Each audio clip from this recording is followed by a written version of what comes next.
Oke, kita langsung masuk aja ya. Hari ini kita bakal ngebongkar satu topik yang lagi panas banget. Tapi, kita akan lihat dari kacamata seorang pemikir lawas. Judulnya, Hantu George Kennan, Memahami Perang Politik di Iran. Coba deh kita pikirin, apa sih yang sebenarnya lagi terjadi di Iran?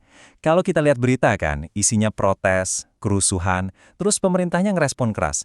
Tapi apa benar cuma sebatas itu aja? Atau jangan-jangan ini adalah sesuatu yang jauh lebih besar? Sesuatu yang bisa dibilang perang yang nggak diumumin? Nah, untuk menjawab itu, cuma nonton berita harian aja tuh nggak cukup. Kita butuh sebuah kerangka berpikir. Dan yang unik, kerangka terbaik buat ngebaca konflik modern ini justru datangnya dari era Perang Dingin. Kenalin George F. Kennan. Dia ini bukan jenderal yang mikirin pertempuran di lapangan loh. Dia itu seorang diplomat dan ahli strategi ulung dari Amerika Serikat. Dan teorinya ternyata jadi kunci banget buat ngebuka misteri konflik-konflik zaman sekarang. Ini dia konsep kuncinya, political warfare atau perang politik.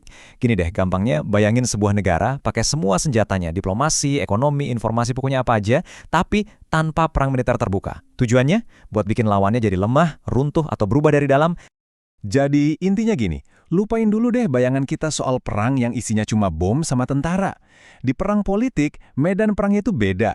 Medan perangnya adalah tekanan, siapa yang bisa ngendaliin narasi, dan siapa yang paling pinter manfaatin konflik internal lawannya.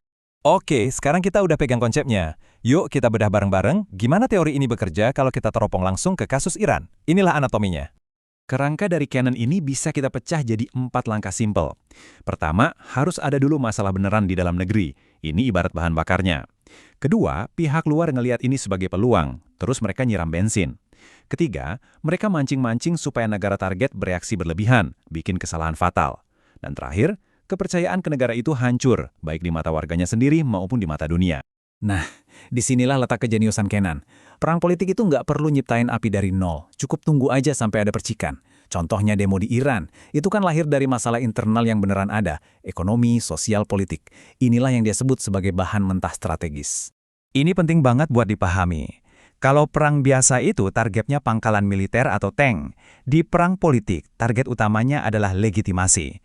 Tujuannya itu bikin pemerintah kelihatan kejam, nggak becus, dan ujung-ujungnya nggak pantas lagi buat mimpin. Pertanyaan selanjutnya, kan gimana caranya bisa ngancurin legitimasi tanpa perlu ngirim satu tentara atau ngejatuhin satu bom pun? Nah, jawabannya ini agak bikin merinding.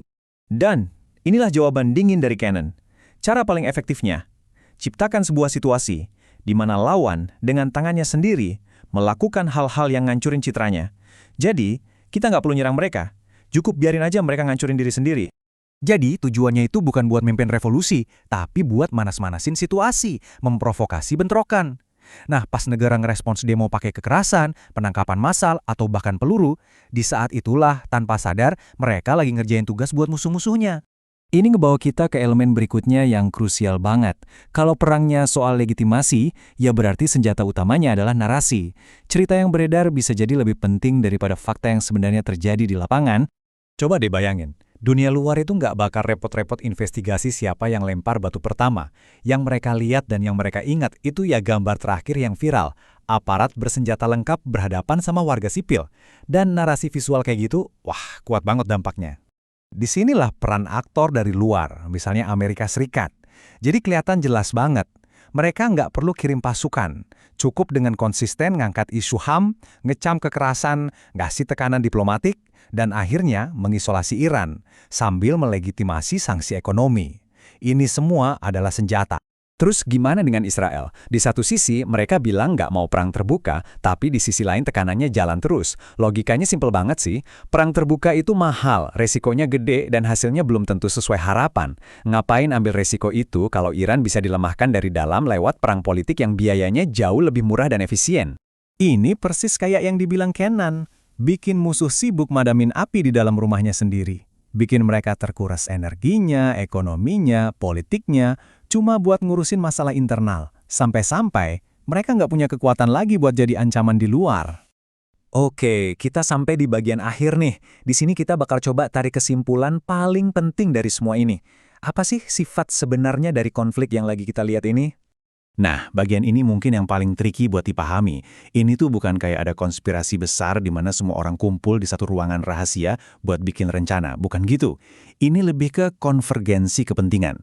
Coba bayangin, ini bukan satu orkestra dengan satu dirijen, tapi banyak musisi yang mainin lagu mereka sendiri-sendiri, tapi kok kebetulan nadanya nyambung dan jadi satu lagu yang sama. Artinya, banyak pihak dengan agenda masing-masing, jalan sendiri-sendiri, tapi hasilnya sama-sama nekan Iran. Gini cara kerjanya. Protes muncul karena emang ada masalah beneran. Terus, pihak luar ngelihat ini sebagai kesempatan. Iran karena ngerasa terancam, reaksinya keras. Nah, reaksi keras ini kemudian jadi pembenaran buat dunia internasional ningkatin tekanan. Semuanya terjadi seolah-olah alami aja, tanpa perlu satu komando terpusat. Dan menurut Cannon, inilah yang bikin perang politik jadi dahsyat banget.